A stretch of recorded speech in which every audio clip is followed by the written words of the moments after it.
நீங்கள் பார்த்துக் கொண்டிருப்பது AJK டிவியின் புதுவை மாலை. வணக்கம். புதுவையில் காலவரையற்ற லாரிகள் வேலை நிறுத்த போராட்டம் துவங்கியது. இதனால் காய்கறி உள்ளிட்ட அத்தியாவசிய பொருட்களின் விலை உயரும் அபாயம் ஏற்பட்டுள்ளது.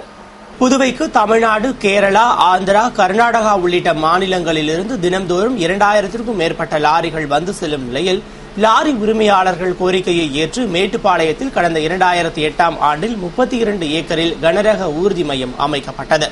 ஆனால் அங்கு அடிப்படை வசதி இல்லை, லாரிகளுக்கும் பாதுகாப்பு இல்லை என்பது உள்ளிட்ட குற்றச்சாட்டுகள் எழுந்ததால் கனரக ஊர்தி முனையத்தில் போக்குவரத்து துறையின் கிளை அலுவலகம் துவக்கப்பட்டுள்ளது. அங்கு பெட்டக வசதி ஏற்படுத்தி தர வேண்டும் என்று வலியுறுத்தி லாரி உரிமையாளர்கள், முகவர்கள், டிரான்ஸ்போர்ட்டர்கள் போராட்ட ஒருங்கிணைப்பு குழுவினர் காலவரையற்ற வேலைநிறுத்த போராட்டத்தில் ஈடுபட்டனர். இந்த போராட்டத்திற்கு அகில இந்திய தென் மாநில லாரி உரிமையாளர்கள் சங்கம் மற்றும் தமிழ்நாடு தரைவழி போக்குவரத்து கூட்டமைப்பு ஆதரவு தெரிவித்துள்ளது. இதனால் புதுவைக்கு வரும் 2000 லாரிகள் நிறுத்தப்பட்டு புதுவை தொழிற்சாலைகளுக்கு மூலப்பொருட்கள் ஏற்றி வருவதும் இங்கு உற்பத்தியாகும் பொருட்களை வெளிமாநிலத்திற்கு ஏற்றிச் செல்வதும் தடைபடும். மேலும் புதுவைக்கு தேவையான அரிசி, காய்கறிகள் போன்றவை திருச்சி, வேலூர், பெங்களூர் உள்ளிட்ட பகுதிகளில் இருந்து வருவதும் பாதிக்கப்படும். இதனால் காய்கறி உள்ளிட்ட அத்தியாவசிய பொருட்களின் விலை உயரும் அபாயம் ஏற்பட்டுள்ளது. மேலும் புதுவைக்கு தினமும் 100 கோடி ரூபாய் அளவிற்கு வர்த்தகம் பாதிக்கும் சூழலும் உருவாகியுள்ளது. இந்த போராட்டத்தின் காரணமாக ஏராளமான லாரிகள் மேட்டுப்பாளையம் கனரக ஊர்தி மையத்தில் நிறுத்தி வைக்கப்பட்டுள்ளன. இன்று முதல் தீவிரமாக எங்களுடைய போராட்டம் நடைபெறுகிறது. இதில் நாங்கள் வெற்றி பெறுவோம் என்று கூறிக்கொள்கின்றோம். அரசு எங்களை அழைத்து பேசி ஒரு நல்ல தீர்வு காணும் என்றால் நாங்களும் எங்களுடைய போராட்டத்தை வாபஸ் பெற்றுக்கொள்ளவும் தயாராக இருக்கின்றோம். இருந்தாலும் எங்களுக்கு இந்த இடம் மட்டும்தான் எங்களுக்கு டிரான்ஸ்போர்ட் நகர் கொடுக்க வேண்டும், அதனுடைய உள் கட்டமைப்பையும் எங்களுக்கு சேர்த்து கொடுக்க வேண்டும் என்று கேட்டுக்கொள்கின்றோம். இது இல்லாத பட்சத்தில் எங்களுடைய போராட்டத்தை நாங்கள் எந்த காரணத்தை முன்னிட்டும் வாபஸ் செய்ய மாட்டோம் என்று தெரிவித்துக் கொள்கின்றோம். புதுவை சட்டக்கல்லூரியில் LLM படிப்பை மீண்டும் துவங்க வலியுறுத்தி சட்டக்கல்லூரி மாணவர்கள் மற்றும் பேராசிரியர்கள் முதல்வர் ரங்கசாமியை சந்தித்து மனு அளித்தனர். புதுவை சட்டக்கல்லூரி பேராசிரியர்கள் மற்றும் மாணவர்கள் முதல்வர் ரங்கசாமியை சட்டசபை வளாகத்தில் உள்ள முதலமைச்சர் அலுவலகத்தில் சந்தித்து மனு அளித்தனர். அந்த மனுவில் புதுவை அம்பேத்கர் அரசு சட்டக் கல்லூரியில் புதுவை மற்றும் தமிழகத்தைச் சேர்ந்த 500க்கும் மேற்பட்ட மாணவர்கள் படித்து வரும் நிலையில் இந்த ஆண்டு முதுகலை சட்டக்கல்வியான LLM படிப்பு நிறுத்தி வைக்கப்பட்டுள்ளதாக கண்டனம் தெரிவித்தும் இந்த ஆண்டே மீண்டும் LLM படிப்பை துவங்கிட வேண்டும் என வலியுறுத்தியும் கோரிக்கை மனு அளித்தனர். அதனை பெற்றுக்கொண்ட முதல்வர் ரங்கசாமி உரிய நடவடிக்கை எடுப்பதாக தெரிவித்தார். புதுச்சேரி பல்கலைக்கழகம் கடந்த ஒரு வாரத்திற்கு முன்பு மாஸ்டர் ஆஃப் லா முதுகலை பட்டத்தை ரத்து செய்தது. இதைத் தொடர்ந்து 3 நாள் நடத்திய போராட்டத்தின் பிறகு இன்று முதலமைச்சரை சந்தித்து பேசணும். முதலமைச்சரை சந்தித்து பேசுகையில் அவர் எங்களுக்கு வாக்குறுதி கொடுத்துக்கிறாரு. பர்மனண்டான லெக்சரரை வழங்குவோம் என்றும் லைப்ரரி ஃபெசிலிட்டியை உருவாக்குவோம் என்றும் வாக்குறுதி கொடுத்துக்கிறாரு. அப்படி வாக்குறுதி அவரும் நிறைவேற்றணும். அது மட்டும் இல்லாமல் துரைவேந்தர் அவர்கள் நீக்கிய ML கோர்ஸை உடனடியாக அனுமதிக்க வேண்டும். அனுமதிக்காத வரைக்கும் எங்களது போராட்டம் தொடர்ந்து நடைபெறும் என்பதை தெரிவித்துக் கொள்கிறோம். புதுவை மாநிலத்தில் மின்கட்டண உயர்வை திரும்பப் பெற வேண்டும் என்று பாட்டாளி மக்கள் கட்சி நிர்வாகிகள் கூட்டத்தில் தீர்மானிக்கப்பட்டது. புதுவை மாநில பாட்டாளி மக்கள் கட்சி நிர்வாகிகள் கூட்டம் அரியாங்குப்பத்தில் உள்ள காமராஜர் திருமண மண்டபத்தில் நடைபெற்றது. கட்சியின் மாநில செயலாளர் அனந்தராமன் தலைமையேற்று பேசுகையில் கட்சி நிறுவனர் டாக்டர் ராமதாஸ் உத்தரவிட்டால் வரும் பாராளுமன்ற தேர்தலில் புதுவையில் பாமக தனித்து போட்டியிட தயாராக உள்ளது என்றும் மேலும் புதுவையில் பாமக வளர்ச்சி அதிகமாக உள்ளதால் பாராளுமன்ற தேர்தலில் பாமக ஆதரவு இல்லாமல் யாரும் வெற்றி பெற முடியாது என்றார். மேலும் கட்சியின் வெள்ளி விழாவினை முன்னிட்டு ஆண்டு முழுவதும் சிறப்பாக விழா கொண்டாட வேண்டும் என்று பேசினார். மாநில ஆலோசகர் ராமகிருஷ்ண கவுண்டர், செய்தி தொடர்பாளர் குமார், மாநில துணைத் தலைவர் ஜெயபாலன் மற்றும் நிர்வாகிகள், தொண்டர்கள் கலந்து கொண்ட கூட்டத்தில் புதுவை மாணவர்களை பாதிக்கும் பிராந்திய இடஒதுக்கீட்டை ரத்து செய்ய வேண்டும், மின்கட்டண உயர்வை திரும்பப் பெற வேண்டும், தேசிய பாதுகாப்பு சட்டத்தில் கைது செய்யப்பட்டவர்களை மத்திய அரசு விடுவித்து மீண்டும் தமிழக அரசு கைது செய்துள்ளதை வன்மையாக பாமக கண்டிக்கிறது என்றும் மிகவும் பிற்படுத்தப்பட்டோருக்கு இந்த பட்ஜெட் கூட்டத்தொடரிலேயே தனி வாரியம் அமைக்க வேண்டும் என்பது போன்ற பல்வேறு தீர்மானங்கள் நிறைவேற்றப்பட்டன. இந்திய கிரிக்கெட் அணியின் மாஸ்டர் பேட்ஸ்மேன் சச்சின் டெண்டுல்கரை விமானப்படை தூதர் பதவியிலிருந்து விமானப்படை நீக்கியது. இந்திய கிரிக்கெட் அணியின் மாஸ்டர் பேட்ஸ்மேன் சச்சின் டெண்டுல்கர் 40 சதம் அடித்து இந்தியாவிற்கு பெருமை சேர்த்தபோது அவரை கௌரவிக்கும் பொருட்டு கடந்த 2010ஆம் ஆண்டு செப்டம்பர் மாதம் இந்திய விமானப்படையின் கௌரவ குரூப் கேப்டன் என்ற அந்தஸ்து வழங்கி கௌரவித்தது.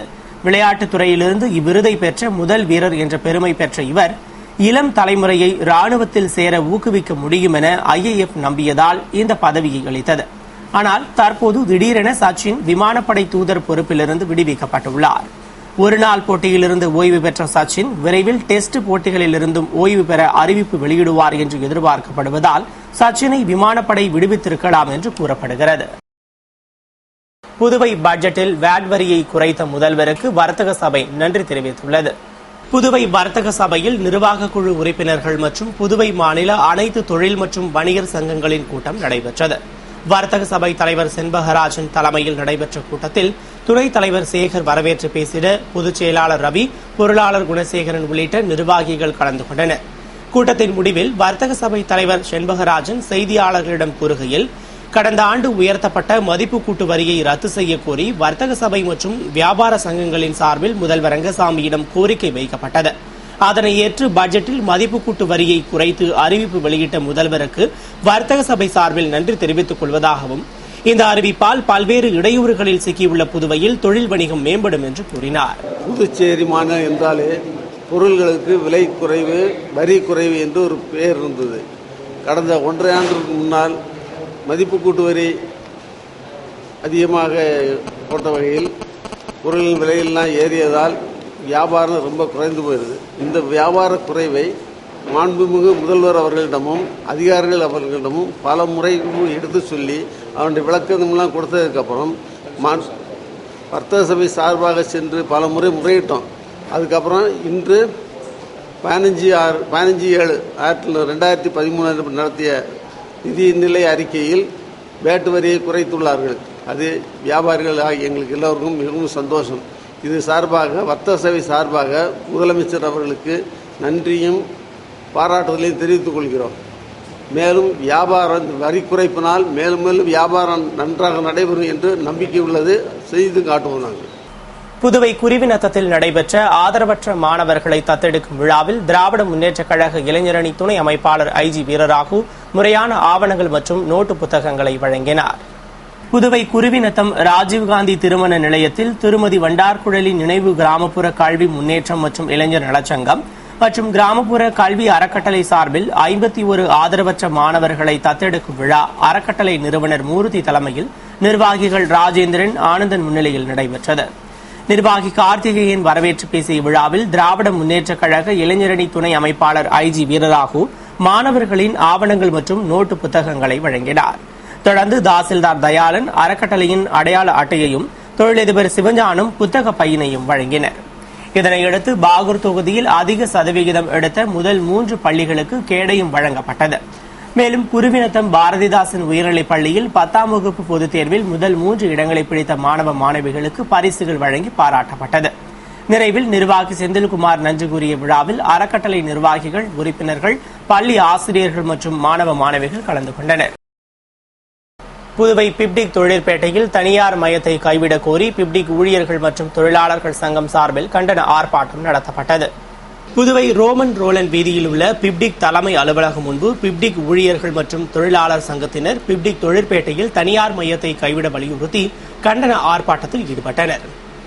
சங்க தலைவர் இளங்கோவன் தலைமையில் துணைத் தலைவர் மாரிமுத்து, பொதுச் செயலாளர் கிருஷ்ணமூர்த்தி முன்னிலையில் நடைபெற்ற ஆர்ப்பாட்டத்தில் சம்மேளன பொறுப்பாளர்கள் சீதாராமன், பிரேமதாசன், பாலசுப்ரமணியன், ஆனந்தசாமி ஆகியோர் வாழ்த்து பேசிட திரளான ஊழியர்கள் பங்கேற்று கோரிக்கைகளை வலியுறுத்தி கோஷமிட்டனர். நிறைவில் அமைப்பு செயலாளர் கணேசன் நன்றி கூறினார். புதுவையில் மத்திய அமைச்சர் நாராயணசாமி அலுவலகத்தை முற்றுகையிட முயன்ற பாரதிய ஜனதா கட்சியினர் 108 பேரை போலீசார் கைது செய்தனர். பாரதிய ஜனதா கட்சி மதவாத கட்சி என்றும் குஜராத் முதல்வர் நரேந்திர மோடியை கீழ்த்தரமான அரசியல் தலைவர் என்றும் விமர்சித்த மத்திய இணையமைச்சர் நாராயணசாமிக்கு கண்டனம் தெரிவித்து புதுவை பாரதிய ஜனதா கட்சியினர் முன்னாள் மாநில தலைவர் கேசவலு தலைமையில் ஆட்டுப்பட்டி அந்தோனியார் கோவில் அருகே திரண்டு மத்திய இணையமைச்சர் நாராயணசாமி அலுவலகத்தை நோக்கி ஊர்வலமாக புறப்பட்டனர். மாநில செயலாளர் சாமிநாதன் முன்னிலையில் மாநில தலைவர் தாமோதரன் உள்ளிட்ட நிர்வாகிகள் பங்கேற்ற ஊர்வலம் அண்ணா சிலை அருகே வந்தபோது ஒதியஞ்சாலை போலீசார் அவர்களை தடுத்து நிறுத்தியதால் அவர்கள் மத்திய அமைச்சருக்கு எதிராக கோஷமிட்டனர். மேலும் மத்திய அமைச்சர் அலுவலகத்தை முற்றுகையிட முயன்றனர். எனவே போலீசார் 46 பெண்கள் உட்பட 108 பேரை கைது செய்து வேனில் ஏற்றினர். இதனால் மறைமலை அடிகள் சாலையில் சிறிது நேரம் பரபரப்பு ஏற்பட்டது. இத்துடன் செய்திகள் நிறைவடைந்தன. வணக்கம்.